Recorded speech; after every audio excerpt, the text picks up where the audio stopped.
السلام علیکم ورحمۃ اللہ وبرکاتہ ناظرین، امید کرتا ہوں آپ سب لوگ خیریت و عافیت سے ہوں گے۔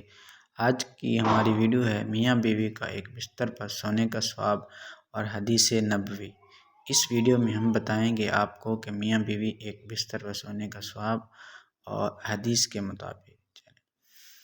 حدیث نبوی صلی اللہ علیہ وآلہ وسلم ہے کہ میاں بیوی کو ایک بستر پر سونے کا کتنا اجر و ثواب ملتا ہے۔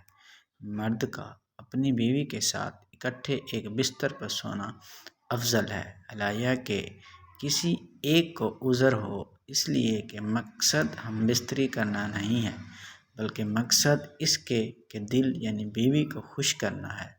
بیوی کے دل کو خوش کرنے کے لیے ایام کے دنوں میں بھی ان کے ساتھ رہنا چاہیے۔ یہ بھی نبی علیہ السلام کی سنت ہے، تو سنت پر عمل کی